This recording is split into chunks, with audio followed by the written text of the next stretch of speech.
to the beat when the music's not on. I'm still tapping my feet till the blast of my song and the press and repeat. Let's go. And I can still remember when I first pressed play.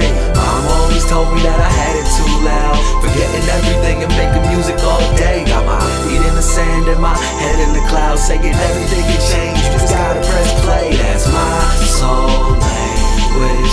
Everything can change, you just gotta press play. That's my soul language. Soul language. Soul language. You would be sitting there thinking, what in the world does soul language mean?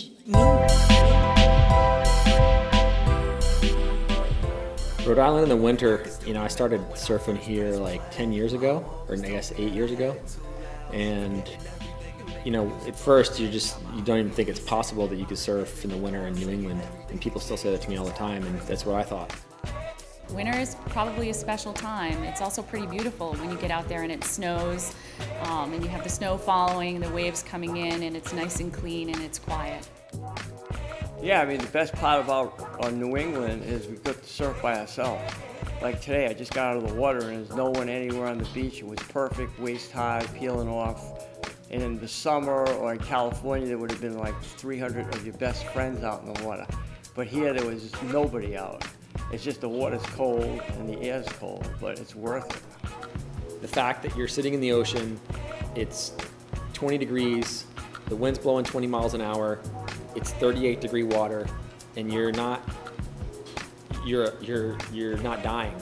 You should be dead in like a couple minutes out there, but instead you're sitting there comfortable, warm most of the time if you have good gear. Winter surfing in Rhode Island we have some of the better conditions to deal with compared to the rest of the East Coast. You can go to one side or the other and it's offshore. Rhode Island's got such a variety of setups, so you can pretty much get clean conditions as long as there's swell in the water on pretty much every wind. I think every wind, maybe south you can't, but it's just a matter of finding the spot and a matter of having enough swell, because being on the East Coast, it's all about having swell. That's what we're starved for, swell, so it's all about that, and that's why everybody's out when it's blowing 40 miles an hour, because there's swell in the water, and if there's swell in the water, we're gonna be out searching for a spot that'll handle the wind. We light it up. I said I've been around the world, all these places that I go, all these people that I meet and all these things I've been shown. They say the more that you learn, it's the less that you know. We light it up. I said I've been around the world, all these places that I go, all these people that I meet and all these things I've been shown. They say the more that you learn, it's the less that you know. We light it up.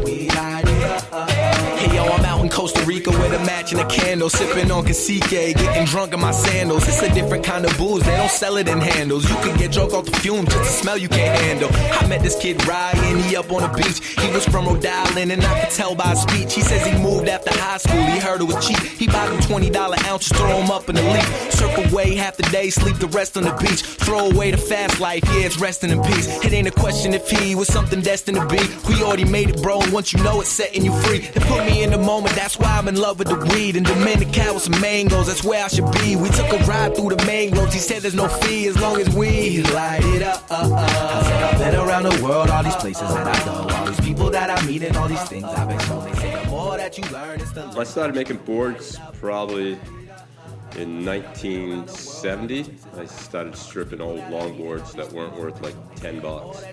When I had a shop, I started making a few boards and kept on doing it. And when I closed the shop, I opened up Levy Surf Designs full time and do ding repairs and make stand-up paddleboards, surfboards, knee boards.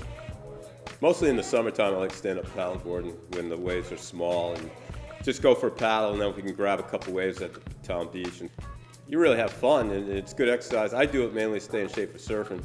So when hurricane season comes around, I can still paddle my little surfboards and catch some waves.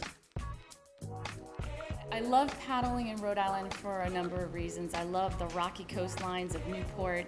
I love the estuaries that weave in and out. And every time you head out, there's all these new nooks and crannies that you kind of run into. So exploring becomes kind of unique every day depending on where you go. Sometimes I'll drive for an hour and a half and I'll show up and I'll get some great waves, and other times I'll show up and I'll kind of get shut out. So it's really my passion that kind of keeps me going with surfing, for sure.